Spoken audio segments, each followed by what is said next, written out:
गर्मी में देवरानी जेठानी के ससुराल वालों ने खाया पहली बार एसी में खाना। देखो गर्मी, मैंने अपने हॉल में नया एसी लगवाया है। अब हमारा पूरा परिवार आराम से बैठकर एसी में खाना खाएगा। बहुत अच्छा किया कि तुमने एसी लगवा लिया। इतनी गर्मी में बिना एसी के रहना बहुत मुश्किल है। अरे थोड़ी एसी चलाकर हमें भी हवा खिलाओ। गर्मी में खाना बनाकर बहुत परेशान हो गए हैं। तुम देवरानी जेठानी की औकात है एसी की हवा खाने की? ईंट और टीन के बने ससुराल में रहती हो और सपने एसी की हवा खाने के देखती हो। तुम हमें हमारी गरीबी के ताने मारने लाई थी क्या? हम तो ये सोचकर चले आए थे कि पड़ोस के घर में एसी आया है, खुशी का मौका है, उसकी खुशी में शामिल होते हैं। पर तुमने तो हमें दो कौड़ी का समझ लिया। दो कौड़ी की ही हो तुम देवरानी जेठानी, क्या औकात है तुम्हारी? ढंग से खाना तो खा नहीं सकते गर्मी में और हमें जवाब देते हो। दो कौड़ी की आप लोगों की सोच है। और अब देखना, हम भी अपने पतियों को कहकर बहुत जल्द अपने घर में भी एसी लगवाएंगे। दोनों देवरानी जेठानी अपनी अमीर पड़ोसन को मुंह तोड़ जवाब देकर वहां से निकलती हैं और शहर के 48 डिग्री की भीषण गर्मी में अपने ईंट और टीन के बने घर में आती हैं, जहां सीलिंग पर एक पंखा धीरे धीरे चल रहा होता है और पूरा परिवार पसीने से तरबतर उसी पंखे की हवा में बैठा होता है। अनीता, जरा इस पंखे को फुल स्पीड में चलाओ। पंखा इतना धीरे चल रहा है कि हवा ही नहीं दे रहा है। पंखा फुल स्पीड में ही चल रहा है भैया। हम पागल थोड़ी हैं, इतनी गर्मी में पंखा स्लो चलाकर बैठेंगे। ये पंखा बहुत पुराना हो गया है, इसे चलाना तो एक तरह से बिजली की बर्बादी ही है। बहू, ये पंखा नहीं चलाएंगे तो इस जानलेवा गर्मी से कैसे बचेंगे? अगर गर्मी से बचना और सुकून से खाना खाना है तो अब हमें एसी लेकर आना पड़ेगा। हाँ, जल्दी एसी लेकर आइए पापा, फिर हम एसी में खाना खाएंगे। अरे वाह, एसी आएगा। एसी से बहुत ठंडी हवा आती है। मैं एसी में ही खाना खाऊंगी पापा, जल्दी से एसी लेकर आइए। हम एसी जरूर लेकर आएंगे, पर अभी नहीं। हमें थोड़ा समय दो, क्योंकि अभी हमारे पास पैसे नहीं हैं। फिलहाल हमें खाना दे दो। खाना खाकर हम काम पर निकलते हैं। हमें मालिक की गाड़ी लेकर निकलना है, माल लोड भी करवाना है। नीरज एक तरफ माल लोड करवा रहा होता है, दूसरी तरफ नीलम और अनीता रसोई में आकर पूरे परिवार के लिए खाना परोसती हैं। गर्मा गर्म खाना और भीषण गर्मी की वजह से सभी परेशान नजर आते हैं। मम्मी, बहुत गर्मी लग रही है, मुझे नहीं खाना है इतनी गर्मी में खाना। मैं भी नहीं खाऊंगा, कितनी गर्मी लग रही है हमें। बच्चों, परेशान मत हो, अब गर्मी है तो लगेगी ही। मैं तुम्हें अपने हाथों से खाना खिलाती हूँ और मैं हाथ पंखे से तुम लोगों को हवा करती हूँ। नीलम हाथ पंखे से पूरे परिवार को हवा करती है, लेकिन किसी को जरा सी भी राहत नहीं मिलती। खाना खाने के बाद अरुण और नीरज तेज धूप में अपने मालिक की मालगाड़ी लेकर रवाना हो जाते हैं। ऐसे ही दिन बीत हर रोज घर वाले गर्मी में बैठकर खाना खाते हैं और एसी के सपने देखते हैं। एक शाम अरुण और नीरज पसीने से भीगे हुए घर लौटते हैं। पापा, चाचा, आप दोनों ने कहा था कि आप एसी लगवाएंगे और हम सब एसी में बैठकर खाना खाएंगे, पर आप लोग अभी तक एसी लेकर नहीं आए। बेटा, अब हमसे भी गर्मी बर्दाश्त नहीं होती है। उम्र हो गई है, कभी कभी तो चक्कर ही आ जाते हैं। तुम लोग एक एसी खरीद ही लो। इस हफ्ते हमें मालिक ने एक भी बड़ा काम नहीं दिया है। इस गर्मी में उनके पास भी ज्यादा काम नहीं है, इसलिए हम एसी के पैसे नहीं जुटा पाए। ओहो, एक तो ईंट और टीन का बना ये छोटा सा घर, ऊपर से हमारा इतना बड़ा परिवार, इसमें सिर्फ ये खटारा पंखा। बिना एसी के हम गर्मी कैसे बिताएंगे? अब तो निवाला भी गले से नीचे नहीं उतरता है। ऐसी बात है तो हम मालिक से बात करके नाइट शिफ्ट में बड़ी गाड़ियों की ड्राइवरी का काम कर लेते हैं, उससे कमाई भी ज्यादा होगी। घर पर लौटने में एक हफ्ता भी लग सकता है और कभी कभी उससे भी ज्यादा समय लग सकता है। इतने दिन लग जाएंगे, पर क्या करें? और कोई उपाय भी तो नहीं है। ठीक है, आप लोग नाइट शिफ्ट का काम ले लीजिए। नीलम की बात सुनकर नीरज हामी भर देता है। इसी तरह एक दिन रात को गर्मी से सब परेशान हो जाते हैं। भैया, जब तक एसी नहीं आ जाता तब तक एक नया पंखा ही खरीद लीजिए या फिर इस पंखे को ही बनवा दीजिए। अगले दिन अरुण और नीरज पंखा उतारते हैं और पंखा बनाने वाले के पास आते हैं। भाई साहब, अगर आप पंखा बनवाना चाहते हैं तो इसका आर्मचेयर बदलना पड़ेगा, जिसमें 2500 रुपए खर्चा आएगा। नया पंखा 2 साल की वारंटी के साथ 5000 रुपए में आएगा। भैया, ऐसा करो, इसमें एक नया कैपेसिटर लगा दो। पुराने आर्मचेयर में ही थोड़ी बहुत हवा आ जाएगी तो सही चलेगा ये पंखा। ठीक है भाई साहब, कैपेसिटर बदल देता हूँ, जितना चल जाए उतना ठीक है। वही कर दो। वैसे भी कुछ दिनों बाद हम एसी ही लेने वाले हैं। दोनों भाई पुराने पंखे में कैपेसिटर लगवाकर घर ले आते हैं और घर पर पंखा टांग कर चला देते हैं, लेकिन पंखा नाम मात्र की हवा दे रहा था। क्या खूब पंखा बनवा कर लाए हैं, कितना बढ़िया हवा दे रहा है। बच्चों को पकड़ लीजिए कहीं उड़ ना जाए। क्यों मजाक उड़ाती हो गरीबी का। ये लो 300 रुपए, इसमें खाने का खर्च संभालो। हफ्ते भर बाद हम आएंगे तब और पैसे देंगे। रात को दोनों भाई कपड़े और जरूरी सामान लेकर घर से निकलते हैं। मालगाड़ी में अरुण ड्राइवर सीट पर और नीरज साथ वाली सीट पर बैठकर काम के लिए रवाना हो जाते हैं। रात के समय अरुण और नीरज लंबा सफर तय कर रहे थे। रात में गाड़ी चलाना तो बड़ा मुश्किल काम है भैया। खिड़की से ठंडी हवा आ रही है जिससे इस गर्मी में गहरी नींद लग रही है। तू सो जा, मैं तो गाड़ी चला ही रहा हूँ।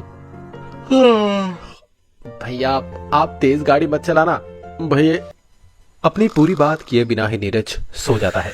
गाड़ी चलाते हुए अरुण की भी आंखें बंद होने लगती हैं और गाड़ी रोड डिवाइडर से टकरा जाती है। जोरदार टक्कर की वजह से अरुण और नीरज का सर गाड़ी के डैशबोर्ड से टकराता है और दोनों कांच तोड़कर सड़क पर गिरकर बेहोश हो जाते हैं। दूसरे ड्राइवर गाड़ी के मालिक को हादसे की खबर देते हैं। अगली सुबह अस्पताल में। डॉक्टर साहब, हमारे पति कैसे हैं? वो ठीक तो है ना? उन्हें कुछ हुआ तो नहीं है ना? देखिए, मैं आपको भ्रम में नहीं रखना चाहता हूँ। दोनों के सिर पर बहुत गहरी चोट लगी है। अभी ठीक है वो दोनों? अभी दोनों का व्यवहार सामान्य नहीं है। दोनों अजीब तरीके से प्रतिक्रिया दे रहे हैं। साफ शब्दों में कहूँ तो सिर में लगी गंभीर चोट की वजह से दोनों मानसिक रोगी जैसी अवस्था में पहुंच गए हैं।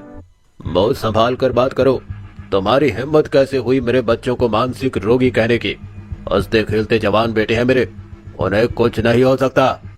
पूरा परिवार नीरज के पास आता है। दोनों भाई पागलों की तरह हंस रहे थे। अनीता और नीलम अपने पतियों का हाथ पकड़ती है और दोनों भाई अपनी पत्नियों को थप्पड़ मार देते हैं। हमारा हाथ मत पकड़ो, हमें खेलने जाने दो। अरे मेरे केले कहाँ हैं? बंदर केले नहीं छीनते। मेरे केले दो, मुझे केले दो। अपने पति, बेटे और भाई की ये हालत देखकर पूरा परिवार रो पड़ता है। डॉक्टर दोनों भाइयों को पागल खाने में शिफ्ट करवा देते हैं।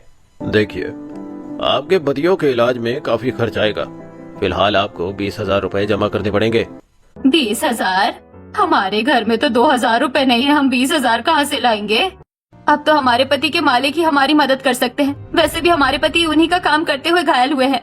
अनीता और नीलम आशुतोष के पास पहुंचती हैं। तुम दोनों यहाँ क्यों आई हो? मालिक, आपका काम करते हुए हमारे पति घायल होकर अस्पताल पहुंच गए हैं। डॉक्टर ने तुरंत 20,000 रुपए जमा करने के लिए कहा है और हमारे पास पैसे नहीं है। तो मैं क्या करूँ? मैं तुम्हें पैसे नहीं दे सकता। मुआवजा न सही, उधार मान कर दे दीजिए, हम आपके पैसे लौटा देंगे। कहाँ से चुका दोगे? उन दोनों की दिमागी हालत ठीक नहीं है। और वैसे भी मेरी इतनी बड़ी गाड़ी और उसमें लोड सामान का नुकसान हुआ है, उसकी भरपाई कर दो, यही मेरे लिए बहुत बड़ी बात है। अनीता और नीलम उदास होकर घर लौट आती हैं और सारी बात परिवार को बताती हैं। हे भगवान, अब मेरे बच्चों का इलाज कैसे होगा? अब मैं क्या करूं? आप लोग परेशान मत होइए, हमारे पतियों का इलाज जरूर होगा। हम दोनों देवरानी जेठानी के पास जितने भी गहने हैं उन्हें बेचकर 20,000 रुपए तक तो जुटा ही लेंगे। बुआ, पापा और चाचा कहाँ हैं? आप लोग इतना रो क्यों रहे हो? सब तुम्हें उल्लू बनाने की कोशिश कर रहे हैं। तुम इन बातों पर ध्यान मत दो। आओ हम बाहर चलकर खेलते हैं। प्रीति बच्चों को लेकर घर से निकल जाती है। अनीता और नीलम अपने सारे गहने इकट्ठा करती हैं और उन्हें बेचकर अस्पताल में इलाज के लिए रुपए जमा करती हैं। अगले दिन पूरा परिवार गुमसुम भूखा प्यासा गर्मी में बैठा होता है। मम्मी, बहुत गर्मी लग रही है, कुछ करो ना। हाँ मम्मी, बहुत गर्मी लग रही है और भूख भी लगी है। मुझे पका कर खा लो। जब देखो भूख लगी है, गर्मी लग रही है, भागो यहाँ से। मम्मी डांट रही है, पापा को बुलाओ। हमारे पापा कहाँ हैं? उन्होंने कहा था वो हमारे लिए एसी लेकर आएंगे। बच्चों, रोते नहीं है। तुम्हारे पापा तुम लोगों के लिए एसी के पैसे जुटाने गए हैं ताकि तुम लोग एसी में खाना खा सको। अब तुम ऐसे रोओगे तो तुम्हारे पापा को अच्छा लगेगा। जेठानी जी, बच्चे शांत हो गए हैं। अब हमें भी शांत होकर अपने ससुराल को संभालना चाहिए। घर में राशन भी खत्म हो गया है। बच्चे गर्मी तो बर्दाश्त कर लेंगे पर भूख नहीं। आप बिल्कुल सही कह रही हैं। ये वक्त रोने का नहीं, अपने ससुराल को संभालने का है। हम देवरानी जेठानी मिलकर अपने ससुराल को संभालेंगे। मैं भी आप लोगों के साथ हूँ। चलिए कुछ काम ढूंढते हैं।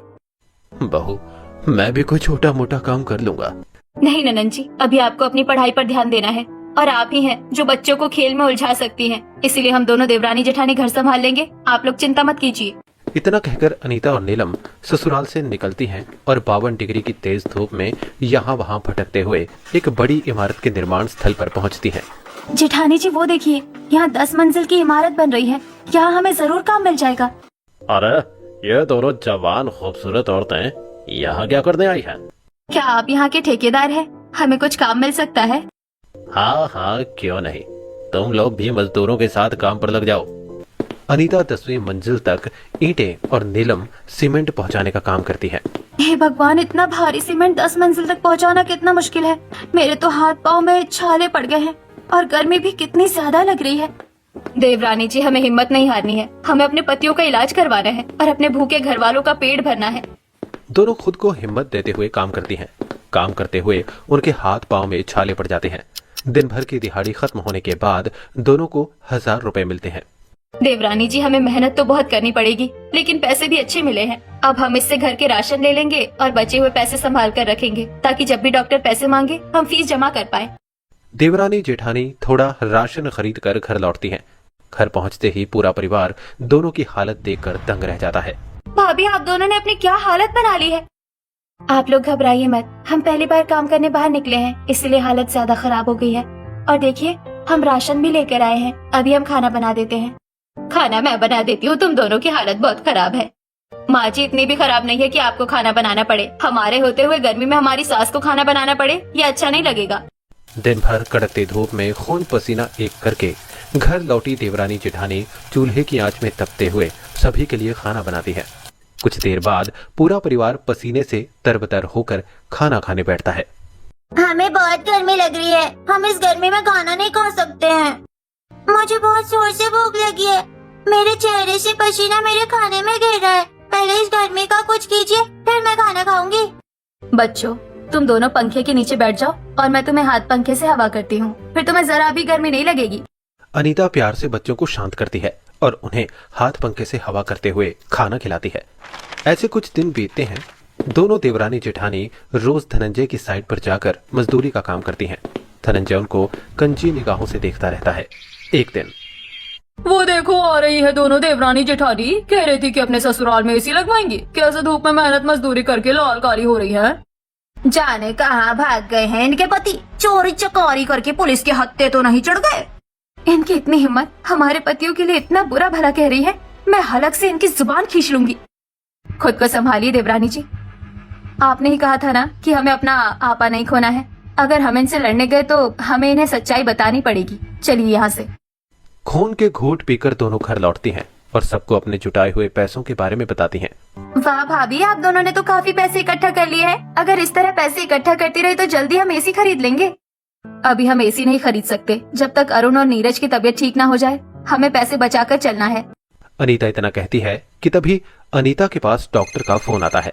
अनीता जी, दोनों भाइयों का इलाज बहुत अच्छे से चल रहा है और उनमें बदलाव भी आ रहा है।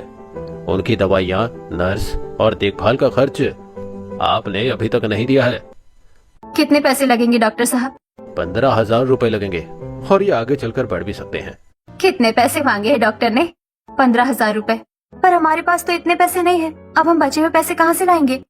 जहाँ से इतने पैसे कमाए हैं वहीं जाकर हाथ फैलाते हैं। हम काम करके पैसे चुका देंगे। अगले दिन अनीता और नीलम धनंजय के ऑफिस में आती हैं। तुम दोनों मेरे ऑफिस में? ठेकेदार जी, हमें थोड़े पैसों की जरूरत। हमारे पतियों का इलाज चल रहा है। थोड़े क्या, मेरी पूरी संपत्ति ले लो तुम दोनों, पर जरा कमरे में तो चलो। क्या मतलब है आपका? हम आपसे मदद मांगने आए हैं और आप हमारी मजबूरी का फायदा उठाना चाहते हैं? अरे, आज के जमाने में बिना फायदे के कोई बुखार भी नहीं देता और मैं तुम्हें पैसे दे दूं? इतना कहकर धनंजय दोनों देवरानी जेठानी की तरफ लपकता है। दोनों अपने हाथों का घूसा बनाकर धनंजय के जबड़े पर दे मारती हैं। धनंजय का मुंह टेढ़ा हो जाता है और दोनों देवरानी जेठानी वहां से भाग निकलती हैं। जेठानी जी, हमने उसका मुंह तोड़ दिया है। अब वो तो हमें काम नहीं देगा। अब क्या करेंगे? पैसे कहाँ से जुटाएंगे? वो देखिए, वहाँ शादी का मंडप बन रहा है तो खाना पीना भी जरूर बन रहा होगा। आइए वहाँ खाना बनाने के लिए बात करते हैं। दोनों देवरानी जेठानी शादी में खाना बनाने के लिए ऑर्गेनाइजर से बात करती हैं। दोनों को शादी में खाना बनाने का काम मिल जाता है और वो काम शुरू कर देती हैं। जेठानी जी, यहाँ कितनी गर्मी है। मुझसे तो ये गर्मी बर्दाश्त ही नहीं हो रही है। ऐसा लग रहा है जैसे आंखों के सामने अंधेरा छा रहा है। खुद को संभालिए, आपको चक्कर तो नहीं आ रहे हैं ना? अनीता नीलम को पकड़ती है। तभी नीलम बेहोश होकर अनीता की गोद में गिर जाती है। अनीता पास पड़े पानी से नीलम के चेहरे पर छींटे मारती है और नीलम को थोड़ा पानी पिलाती है। देवरानी जी, आप आराम कीजिए, सारा खाना मैं बना लूंगी। जेठानी जी, इतनी गर्मी में आप अकेले इतना सारा खाना कैसे बनाएंगी? इतना बड़ा मैरिज हॉल होने के बावजूद ये लोग इतनी गर्मी में खाना बनवा रहे हैं। देवरानी जी, गरीब मजबूर होता है और मजबूर को ही परेशान किया जाता है। खैर चलिए, हम दोनों अपना काम करते हैं। दोनों देवरानी जेठानी किसी तरह गर्मी बर्दाश्त करते हुए चूल्हे की आग में दबकर खाना बनाती हैं। काम पूरा होने पर दोनों को 5,000 रुपए मिलते हैं। अगले दिन अपने खून पसीने की कमाई अस्पताल में जमा करके घर लौटती हैं, जहां बच्चे चौखट पर रो रहे होते हैं। तुम दोनों यहाँ रो क्यों रहे हो? और तुम ये आंटी के घर के बाहर क्या कर रहे हो? मम्मी पापा एसी कब लाएंगे? हम एसी में खाना कब खाएंगे? मम्मी, आंटी बहुत बुरी है। आंटी ने हमें धक्का दिया, हमें मारा जब हम। पड़ोस के अमीर बच्चे बिट्टू और चिंटू अपने एसी कमरे में ढेर सारे खिलौने लेकर आरव और निशा को चिढ़ा रहे होते हैं। हमारे कमरे में एसी लगा हुआ है, तेरे घर में तो एक ढंग का पंखा भी नहीं है। हम एसी में बैठकर खाना खाते हैं, एसी में सोते हैं और एसी में ही खेलते हैं। ये देख हमारे खिलौने। कमरा तो बहुत ठंडा है, यहाँ तो जरा भी गर्मी नहीं लग रही है। हम भी यहाँ तुम लोगों के साथ खेल सकते हैं। हाँ खेल सकते हो, पर दूर से। हमारे खिलौनों को हाथ नहीं लगाओगे। दूर से कैसे खेलेंगे? हम सिर्फ तुम्हें देखने थोड़ी आए हैं। बिट्टू और चिंटू आपस में खेलने लगते हैं। ये देखकर आरव और निशा बहुत दुखी होते हैं। तभी उर्मिला वहाँ आती है। तुम दोनों भगौड़े बाप के बच्चे यहाँ क्या कर रहे हो? भगोड़ा बाप ये क्या होता है? जो तुम्हारा बाप है, तुम्हारा बाप तुम्हें गर्मी में एसी का सपना दिखाकर भाग गया ना, इसलिए भगोड़ा है। हमारे पापा भगोड़े नहीं है, वो एसी खरीदने गए हैं और वो बहुत जल्दी एसी खरीद कर आएंगे। तो फिर अपने बाप के लाए एसी में अपने खिलौने से खेलना। निकलो यहाँ से। उर्मिला थप्पड़ मारते हुए दोनों बच्चों को घर से बाहर निकाल देती है। रो मत बच्चों, तुम्हारे पापा भगौड़े नहीं है और तुम गर्मी में जरूर एसी में खाना खाओगे। जेठानी जी, हम इतनी मेहनत कर रही हैं, तो थोड़ी मेहनत और सही। अब हम अपने बच्चों को एसी में खाना जरूर खिलाएंगे। अपने पतियों का वादा हम पूरा करेंगे। अगले दिन काम की तलाश में अनीता और नीलम एक बड़े बाजार की दुकानों पर काम मांगती हैं, पर उन्हें कहीं काम नहीं मिलता। दोपहर की तेज धूप में भटकते भटकते दोनों संजय के नींबू पानी के ठेले के पास पहुंचती हैं। देवरानी जी, सुबह से यहाँ वहाँ भटक रहे हैं, एक काम तक नहीं मिला। अब तो प्यास से गला भी सूख गया है। जेठानी जी, सरकारी नल में भी पानी नहीं आ रहा है। तो नींबू पानी पीजिए ना, इतनी गर्मी में मेरे ठंडे नींबू पानी से ही राहत मिलेगी आपको। जेठानी जी, नींबू पानी वाले भैया सही कह रहे हैं। कितने का है भैया? एक गिलास 25 रुपए का है, 2 गिलास के 50 रुपए। क्या 25 रुपए का एक गिलास? 5 रुपए के नींबू में? मैं फकीरों के लिए नींबू पानी नहीं बेचता हूँ। जिनकी जेब में गांधी होता है, ये नींबू पानी उन्हीं के गले की प्यास बुझाता है। तुम जैसे लोगों के लिए सरकारी नल का पानी है। बात तो आपकी सही है। इतनी गर्मी में जितने भी पैसे वाले लोग हैं, नींबू पानी जरूर पीते हैं। हम यहाँ वहाँ भटक रहे हैं, इससे अच्छा हम भी नींबू पानी बेचेंगे, वो भी सही दाम में, ना कि लोगों की मजबूरी का फायदा उठाकर। हाँ, हम ये कर सकते हैं। अभी हमारे पास कुछ पैसे भी हैं, जिनसे हम ठेला नींबू और दूसरी चीजें खरीद सकते हैं। दोनों देवरानी जेठानी घर आती हैं और अपना नींबू पानी बेचने का आइडिया सबको बताती हैं। बहुओं, तुम दोनों देवरानी जेठानियों के भरोसे ही इतने दिनों से हमारा पेट चल रहा है। तुम लोगों को जैसा ठीक लगे वैसा करो, हम तुम्हारे साथ हैं। अगले दिन दोनों लकड़ियां और पहिए खरीदती हैं और खुद ही कीलों से जोड़कर एक ठेला तैयार करती हैं। दोनों एक मिट्टी का मटका भी खरीदती हैं। फिर सुबह 4 बजे पैदल शहर के बाहर जाकर किसानों से कम दाम में नींबू खरीदती हैं। डिस्पोजल गिलास और बाकी सामान लेकर दोनों बाजार में अपना नींबू पानी का ठेला लगाती हैं। कल मैंने सही दाम में नींबू पानी क्या नहीं दिया, इन्होंने तो यही नींबू पानी का ठेला खोल दिया। ठंडा ठंडा नींबू पानी पीजिए। मिनरल वाटर का नींबू पानी सिर्फ 15 रुपए। 15 रुपए मिनरल वाटर का नींबू पानी सिर्फ 15 रुपए। 15 रुपए में मिनरल वाटर का नींबू पानी? हे भगवान, लगता है ये दोनों मेरा धंधा बंद करेंगी। नींबू पानी पीने आए ग्राहक संजय और दोनों देवरानी जेठानी के बीच खड़े होकर सोचने लगते हैं कि कहाँ जाए। पहले बाजार में तो सिर्फ यही नींबू पानी बेचा करता था, अब ये लोग कहाँ से आ गए? अब किसका नींबू पानी पिए? मेरा नींबू पानी भले 25 रुपए का है, पर अच्छा है। वो लोग 15 रुपए में नींबू पानी बेच रही हैं और कह रही हैं कि मिनरल वाटर का है।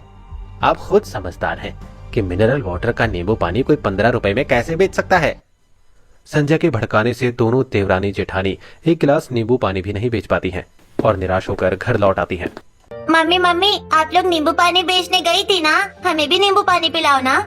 हाँ बच्चों, ये लो नींबू पानी। इतना सारा नींबू पानी? इतना ही नींबू पानी तो तुम लोग बनाकर लेकर गई थी। माँ जी, एक गिलास नींबू पानी नहीं बिका, सारा नींबू पानी बच गया है। क्या नींबू पानी नहीं बिका? पर तुम लोगों ने तो मिनरल वाटर का नींबू पानी बनाया था, फिर क्यों नहीं बिका? उस नींबू पानी वाले की वजह से वो महंगे दामों में नल के पानी का नींबू पानी बेचता है और लोगों से कहता है कि हमारा सही दाम वाला मिनरल वाटर से बना नींबू पानी खराब है। झूठा कहेगा। बहू, झूठ एक बार और सच बार बार जीतता है, भले देर से जीतता है। तुम लोग अपनी मेहनत पर कायम रहो, तुम्हें तरक्की जरूर मिलेगी। माँ जी बिल्कुल सही कह रही है, हम हार नहीं मानेंगे। फिलहाल ये नींबू पानी हम लोग पीकर खत्म कर देते हैं, कल हम नया नींबू पानी बनाएंगे। अनीता और नीलम गर्मी में तड़प रहे अपने पूरे परिवार को ठंडा नींबू पानी पिलाती हैं। नींबू पानी पीते ही सबको गर्मी से राहत मिलती है। आहा, पूरा शरीर अंदर से ठंडा हो गया। बढ़िया नींबू पानी बनाया है तुम लोगों ने। वाह भाभी, इस गर्मी में एसी में खाना खाना ना सही, पर अगर ऐसा नींबू पानी मिल जाए तो थोड़ी राहत मिल जाएगी। दिन बीतते हैं। अगले दिन अनीता और नीलम मिनरल वाटर बेचने वालों से घड़ा भरकर मिनरल वाटर खरीदती हैं और अपना ठेला तैयार करके बाजार में चली जाती हैं। आज भी उनके ठेले पर एक भी ग्राहक नहीं आता है। चाहे कुछ भी हो जाए, हमें हिम्मत नहीं छोड़नी है, हमारे पास भी ग्राहक जरूर आएंगे। बहुत देर तक कोई ग्राहक नहीं आता और देखते देखते दोपहर हो जाती है। तभी गर्मी से परेशान एक बुजुर्ग दोनों देवरानी जेठानी के ठेले पर पहुंचता है। क्या हुआ चाचा, आपकी तबीयत बहुत खराब लग रही है। बेटी, बहुत प्यास लगी है। ना जाने मैं रेलवे स्टेशन से कहाँ के लिए निकला था और यहाँ पहुँच गया हूँ। चाचा, आपकी तबीयत पहले ठीक हो जाए, ये ठंडा नींबू पानी पीजिए, फिर आपको जहाँ भी जाना है हमें बताइए, हम आपको इस ट्रेन में बैठा देंगे। अनीता और नीलम सियाराम को ठंडा नींबू पानी पिलाती हैं। नींबू पानी पीते ही सियाराम के चेहरे की थकान गायब हो जाती है। ये देखकर आसपास के सभी लोग दोनों देवरानी जेठानी के ठेले की तरफ देखने लगते हैं। अरे वाह बेटियों, इतना बढ़िया नींबू पानी, ये कौन से पानी से तुमने बनाया है? ये सामान्य पानी तो नहीं है। ये मिनरल वाटर है और हमने इसे मिट्टी के मटके में रखा हुआ है, जिससे इसका स्वाद और भी बढ़ गया है। हमारे नींबू पानी भी देसी है। तुम दोनों सच कह रही हो? अगर ऐसी बात है तो जरा एक गिलास नींबू पानी मेरे लिए भी बनाओ, मैं भी तो देखूं कैसा नींबू पानी बना रही हो तुम, जो इस थके हारे चाचा के चेहरे पर इतनी मुस्कान आ गई। हाँ हाँ जरूर, आप लोग भी हमारे नींबू पानी पीकर देखिए, अगर अच्छा न लगे तो पैसे मत दीजिएगा। अनीता का ये ऑफर सुनते ही संजय के ठेले पर आए नींबू पानी पीने वाले सभी लोग दोनों देवरानी जेठानी का नींबू पानी पीने आ जाते हैं। नींबू पानी पीते ही सभी ग्राहकों के चेहरे पर लंबी मुस्कान आ जाती है। वाह, ये कितना अच्छा नींबू पानी बेच रही है, बिल्कुल सच कह रही है, ये मिनरल वाटर का ही नींबू पानी है। पर तुम दोनों इतने कम दाम में मिनरल वाटर का नींबू पानी कैसे बेच रही हो? क्योंकि इसमें ज्यादा पैसे नहीं लगते हैं मिनरल वाटर का नींबू पानी बनाने में भी। इसका मतलब ये नींबू पानी वाला हमें नल के पानी का नींबू पानी भी ज्यादा दामों में बेचता था, इसने हमें उल्लू बनाया। आज से हम इसका नींबू पानी कभी नहीं पियेंगे। अगर इस बाजार में मैं नींबू पानी नहीं बेच सकता तो इन दोनों को भी नहीं बेचने दूंगा। दोनों देवरानी जेठानी पूरा दिन नींबू पानी बेचती हैं। शाम को घर लौटते समय संजय कुछ गुंडों के साथ दोनों देवरानी जेठानी के पास आता है। तुम्हें क्या लगा मेरा धंधा खराब करके तुम दोनों पैसे कमाकर घर पहुंच जाओगी? इतना आसान नहीं है। मैं भी किसी जमाने का छटा हुआ बदमाश हूँ। रहा होगा तो किसी जमाने का बदमाश। अगर हम पर हाथ उठाने की कोशिश की, एक एक की टांगे तोड़कर हाथ में पकड़ा दूंगी। चलो देखते हैं कौन किस पर भारी पड़ता है। संजय के साथ आए हट्टे कट्टे पहलवान दोनों देवरानी जेठानी के ठेले पर टूट पड़ते हैं और उसे तोड़कर पैसे छीन लेते हैं। वहीं दोनों देवरानी जेठानी रोते हुए अपने ठेले की लकड़ियां उठाकर पहलवानों को मारने लगती हैं, तो सब भाग जाते हैं। ये किस्मत क्या चाहती है, हमारा पूरा परिवार गर्मी में भूखा मर जाए, हमारे पति अस्पताल में सारी जिंदगी बिताएं। अपनी सारी जमा पूंजी से हमने ये ठेला बनाकर नींबू पानी का बिजनेस शुरू किया था, उसे भी उस करम चले नास पीटे ने खराब कर दिया। सारी जिंदगी नौकरी को तरसेगा, कीड़े लगकर मरेगा। दोनों देवरानी जेठानी खून का घूंट पीकर रोते हुए घर पहुंचकर सारी बात अपने घर वालों को बताती हैं। तभी आरव, निशा और प्रीति बाहर से खुजलाते हुए आते हैं। तीनों के गर्दनों और चेहरों पर लाल दाने निकले होते हैं। ये क्या हो गया, लगता है किस्मत हमारे साथ नहीं है। आज इसके लिए एक अच्छे परिवार का रिश्ता आया है, वो लोग कल प्रीति को देखने भी आने वाले हैं। अब हम उन्हें क्या कहेंगे? माँ जी, अब हम क्या कहें? आप रिश्ते की बात करिए, अगर रिश्ता तय हो जाता है तो फिर देखा जाएगा। भगवान भरोसे किस्मत छोड़कर दोनों देवरानी जेठानियां रात बिताती हैं। अगले दिन प्रीति को देखने राम मोहन और सवित्री आते हैं। ये घर है, पंडित जी ने ये कैसा रिश्ता बताया हमारे बेटे के लिए? क्या हम ऐसे घर में अपने बेटे की शादी करवाएंगे जो ईंट और टीन से बना है और जिनके पास एसी तक नहीं है? हमारे घर में एसी नहीं है, लेकिन हमारी बेटी बहुत गुणी है। उसे घर के सारे काम आते हैं और वो अपनी पढ़ाई भी कर रही है। जो लोग 2 वक्त का खाना भी सुकून से नहीं खा सकते, जिनके घर के मुखिया का आता पता नहीं है और बेटी के चेहरे पर गर्मी की वजह से दाने हो गए हैं, ऐसी लड़की हमारे घर की बहू बनेगी? हमारे बेटे के इतने भी बुरे दिन नहीं आए हैं। राम मोहन और सावित्री रिश्ता तोड़ देते हैं। प्रीति भी पंडित जी से और रिश्ता ढूंढने से मना कर देती है। बेटी, तूने पंडित को मना क्यों कर दिया? माँ, अब मैं शादी तब तक नहीं करूंगी जब तक इस घर की हालत सुधर नहीं जाती और भैया पहले जैसे ठीक नहीं हो जाते। हाँ पापा, अगर ऐसा है तो यही सही। प्रीति अपने मन में फैसला लेती है। पूरा दिन बीत जाता है। रात को अनीता और नीलम चौखट पर बैठकर बातें कर रही होती हैं। जेठानी जी, मुझे ननन जी के लिए बहुत बुरा लग रहा है। उन्होंने अपनी पूरी जिंदगी दांव पर लगा दी है। देवरानी जी, आप चिंता मत कीजिए, हम दोनों उनकी जिंदगी बर्बाद नहीं होने देंगे। हम ये घर भी सुधारेंगे और अपने पतियों को भी ठीक करेंगे। लेकिन कैसे जेठानी जी? इतना सब कुछ करना आसान नहीं है। आसान नहीं है, लेकिन नामुमकिन भी नहीं है। हम मेहनत करेंगे और अपने पतियों को जरूर ठीक करेंगे। कल ही हम हॉस्पिटल जाएंगे। इतना कहकर दोनों देवरानी जेठानी बातें करते हुए सो जाती हैं। अगले दिन सुबह दोनों हॉस्पिटल पहुंचती हैं। डॉक्टर साहब, हमारे पति ठीक तो है ना? उन्हें कुछ हुआ तो नहीं है ना? देखिए, उनकी हालत गर्मी की वजह से बिगड़ती जा रही है। दोनों बच्चों की तरह चिल्लाने लगे हैं। उन्हें एसी वाले कमरे में रखना पड़ेगा। तो आपने अभी तक उन्हें एसी में रखा क्यों नहीं? हमसे पूछ क्या रहे हैं? आपको पूछना जरूरी है। एसी वाले कमरे में रखने से 5,000 रुपए ज्यादा लगेंगे। क्या आप देने को तैयार हैं? ये सुनते ही दोनों देवरानी जेठानी एक दूसरे की तरफ देखने लगते हैं और फिर अनीता तुरंत हामी भर देती है। अरे जेठानी जी, हम ये पैसे कहाँ से लाएंगे? हम कुछ भी करेंगे, लेकिन अपने पतियों को कुछ नहीं होने देंगे। इतना कहकर दोनों अपने पतियों को एसी कमरे में शिफ्ट करवा देती हैं। लौटते समय दोनों इधर उधर देख रही होती हैं। तभी दोनों की नजर एक बच्चे पर पड़ती है जो सॉफ्ट ड्रिंक की बोतल खरीद कर पी रहा होता है। जेठानी जी, मेरे पास जबरदस्त आइडिया है। क्यों ना हम नींबू पानी को भी इसी तरह बोतलों में भरकर बेचें? इससे ज्यादा ग्राहक नींबू पानी खरीदेंगे और दूर दूर तक हमारा नींबू पानी जा पाएगा। अरे हाँ, ये तो बहुत अच्छा आइडिया है। अब हम बोतलों में ही नींबू पानी भरकर बेचेंगे। दोनों फैसला करके बाजार से बोतलें खरीदती हैं और घर आकर उनमें नींबू पानी भरने लगती हैं। घर के बाकी सदस्य भी उनकी मदद करते हैं। भाभी, इसमें थोड़ा सा नमक और डाल देते हैं। गर्मी में नमक सेहत के लिए बहुत अच्छा रहता है। मम्मी, मुझे भी एक बोतल नींबू पानी दीजिए ना। ये तो बहुत टेस्टी है। मैं आज इसे स्कूल लेकर जाऊंगा। पहले तो मैं इसे कहीं लेकर भी नहीं जा पाता था। हाँ हाँ, ये लो, एक बोतल ले जाओ और अपने दोस्तों को भी पिला देना। अगले दिन दोनों देवरानी जेठानी अपने बच्चों को एक एक बोतल देती हैं और खुद ढेर सारी बोतलों में नींबू पानी भरकर स्टेशन पहुंच जाती हैं। नींबू पानी ले लो, ठंडा ठंडा नींबू पानी ले लो। मिनरल वाटर का ठंडा नींबू पानी ले लो। ये क्या, देवरानी जेठानी अब बोतलों में नींबू पानी बेचने लगी? हे भगवान, ऐसे तो मेरा धंधा चौपट हो जाएगा। कुछ तो करना पड़ेगा। अरे वाह, आज आप लोग बोतलों में नींबू पानी बेच रहे हैं। ये तो बहुत अच्छा है। मुझे 2 बोतल दे दीजिए। आज मैं अपने बच्चों के लिए भी लेकर जाऊंगी। हाँ, मैं भी अपने बच्चों के लिए लेकर जाऊंगी। बोतल में नींबू पानी ले जाना तो बहुत आसान है। बोतलों में नींबू पानी होने की वजह से सभी ग्राहक नींबू पानी खरीदते हैं। दोनों देवरानी जेठानी को बहुत मुनाफा होता है। ऐसे ही दिन बीतते हैं। धीरे धीरे दोनों काफी पैसे जुटा लेती हैं और अपने पतियों का अच्छे से इलाज करवाती हैं। बचे हुए पैसों से 2 मंजिला मकान बनवाती हैं। आस पड़ोस के लोग भी उनकी तारीफ करने लगते हैं। कुछ समय बाद दोनों अपने पतियों को ठीक करके घर ले आती हैं। बहू, हम सब तो हिम्मत हार गए थे, लेकिन तुम दोनों ने मिलकर मेरे बेटों को पहले जैसा ठीक कर दिया। हाँ बहू, मैं भी हिम्मत हार गया था, लेकिन तुम दोनों ने इस घर को संभाल लिया। तुम दोनों इस घर की सिर्फ बहुएं नहीं, बल्कि इस घर की ढाल हो। सभी दोनों बहुओं की तारीफ कर रहे होते हैं। तभी दरवाजे पर एक बड़ी गाड़ी आकर रुकती है। पूरा परिवार बाहर निकल आता है। भाभी, इतनी बड़ी गाड़ी में कौन है? इसमें वो है जिसका वादा हम बच्चों से महीनों पहले कर बैठे थे। क्या मतलब मम्मी? इसमें एसी है?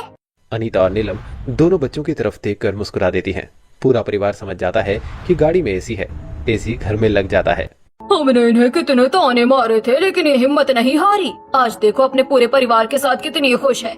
देखो ना, इनके घर में पहले एक पंखा तक मुश्किल से चलता था और आज पूरा परिवार 2 मंजिला मकान में एसी की हवा खा रहा है। पूरे मोहल्ले में दोनों बहुओं की तारीफ होने लगती है। पहली बार पूरा परिवार एक साथ एसी वाले कमरे में बैठकर खाना खाता है।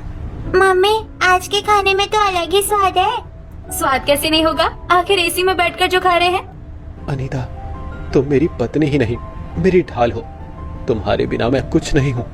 नीलम, तुमने मेरा साथ तब दिया जब मैं खुद को भी नहीं पहचानता था। तुम मेरी पत्नी नहीं, मेरी ताकत हो। हमने तो बस अपना फर्ज निभाया है। परिवार साथ हो तो कोई भी मुश्किल बड़ी नहीं होती। अब अपने 2 मंजिला मकान में एसी की ठंडी हवा में पूरा परिवार साथ बैठकर खाना खाता है। लंबे संघर्ष के बाद आखिरकार घर में खुशियां लौट आती हैं।